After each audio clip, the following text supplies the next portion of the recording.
Oke, masih dengan Profesor Kardus. Ya, kalian pasti tak asing dengan beberapa penjabaran yang berhubungan dengan kesimetrian dalam fisika. Simetri layaknya bayangan atau cermin yang terkadang memang sengaja dimunculkan sebagai solusi untuk menyeimbangkan hukum-hukum fisika. Entah apa mungkin Tuhan sengaja membuat semua keadaan berpasangan, positif, negatif, masa lalu, masa kini, kanan, kiri, laki-laki, juga perempuan dan sebagainya, untuk menunjukkan bahwa dirinya lah satu-satunya yang maha tunggal. Terlepas dari semua itu, teori simetri memang sangat umum dalam fisika. Sebut saja teori supersimetri, sebuah penjabaran teoritis untuk menghubungkan keadaan partikel yang memiliki spin berbeda. Diteorikan, setiap partikel dalam model standar pasti memiliki pasangan atau super partner. Begitu pula dengan teori simetri CPT yang akhirnya dibuktikan dengan terungkapnya pasangan-pasangan partikel dan antipartikel atau materi dan antimateri, juga berbagai hal lainnya. Dalam konten sebelumnya, Profesor Kardus juga telah mengulas beberapa hasil eksperimental tentang beberapa keadaan eksotik di alam semesta yang sampai saat ini masih dikategorikan sebagai sebuah keadaan hipotesis. Seperti halnya ketika para ilmuwan Universitas Toronto diketahui berhasil mengamati perilaku yang mirip dengan negative time atau waktu negatif, yakni keadaan fenomena kuantum di mana puncak gelombang foton tampak telah keluar sebelum memasuki penghalang potensial.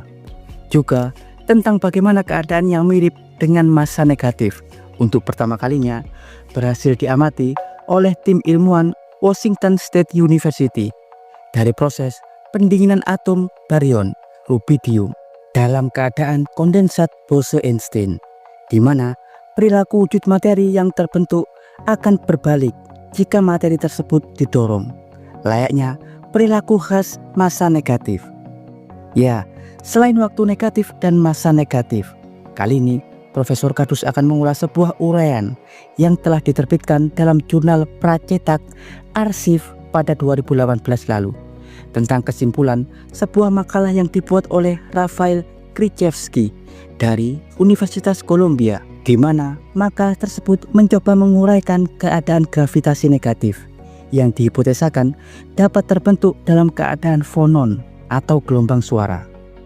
Ya, sebelum Profesor Kardus membahas uraian tentang kemungkinan keadaan gravitasi negatif yang dapat terbentuk dari perilaku fonon, Profesor Kardus akan sedikit menjabarkan apa itu fonon. Ya, fonon sebenarnya merupakan bentuk kuasi partikel atau sebuah fenomena fisika yang berperilaku mirip dengan partikel. Tapi mereka sebenarnya bukanlah partikel nyata atau partikel sebenarnya. Fonon merupakan keadaan diskrit kuantum gelombang atau mode vibrasi suara yang tereksitasi atau mengalami peningkatan energi. Fonon disebut kuasi partikel karena perilakunya diasosiasikan hampir mirip dengan partikel foton cahaya. Jika foton merupakan partikel original dari cahaya yang merambat dalam diskrit terkuantitasi dalam medan elektromagnetik. Namun fonon berbeda. Fonon bukan partikel sebenarnya. Ia hanya fenomena fisika dari rambatan suara yang mirip dengan partikel, di mana perilakunya juga merambat dalam keadaan terkuantitasi mirip keadaan foton cahaya. Dan jika sebelumnya fonon disebut sebagai riak, berenergi tanpa massa, yang melesat hingga mendorong atom-atom atau molekul untuk merambat dalam ruang. Pada makalah ini, Rafael Krzyzewski mengutarakan hal yang berbeda. Di sini ia berpendapat bahwa tidak benar jika fonon dianggap tak memiliki massa. Menurut Krzyzewski, fonon disebut memiliki massa negatif yang super sangat kecil. Ya, massa negatif sebenarnya merupakan nilai kuantitas dari materi eksotik. Sedang materi eksotik adalah materi hipotesis yang memiliki sifat khusus. Dalam fisika diteorikan, keadaan eksotik seperti halnya energi negatif atau massa negatif memiliki sifat kebalikan dari energi dan massa normal.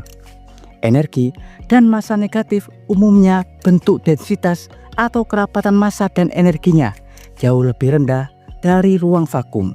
Seperti yang pernah Profesor Kardus jelaskan pada konsep kendaraan warp drive, di mana kendaraan superluminal warp drive memerlukan energi negatif dan massa negatif untuk berakselerasi melebihi kecepatan cahaya, di mana nantinya energi negatif diperlukan untuk menciptakan bubble drive atau pembalikan energi normal agar kendaraan dapat mencapai limit energi tak terbatas.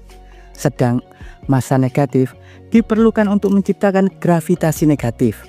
Ya, jika massa normal menciptakan gravitasi dengan cara menekuk dan mendistorsi ruang, maka gravitasi negatif sebaliknya, di mana keadaan materi dan massa negatif dapat menciptakan gravitasi negatif dengan cara menaikkan atau melengkungkan struktur ruang waktu ke atas. Ya, dalam makalah atau uraian Krzyzewski untuk memahami perilaku gravitasi negatif fonon, diketahui para peneliti menggunakan wadah berisi cairan sebagai model eksperimen, di mana di dalam wadah terdapat air, di bagian bawah dan di atasnya adalah udara. Tentunya dalam keadaan itu, partikel air akan memiliki densitas atau kerapatan yang lebih besar daripada udara di atasnya. Dan diketahui gelombang suara atau fonon umumnya akan mengalir lebih cepat saat berada di media padat. Dari pengamatan tersebutlah ia kemudian membuat analisis bahwa aliran fonon yang merambat di benda padat diketahui akan merambat dan akan terangkat naik karena sifatnya bermassa negatif. Kenaikan ini adalah perilaku gravitasi negatif yang berlawanan dengan gravitasi positif yang umumnya akan mengarah ke bawah. Menurutnya, mungkin saat ini belum ada perangkat yang dapat mengukur rasio kenaikan fonon saat merambat naik.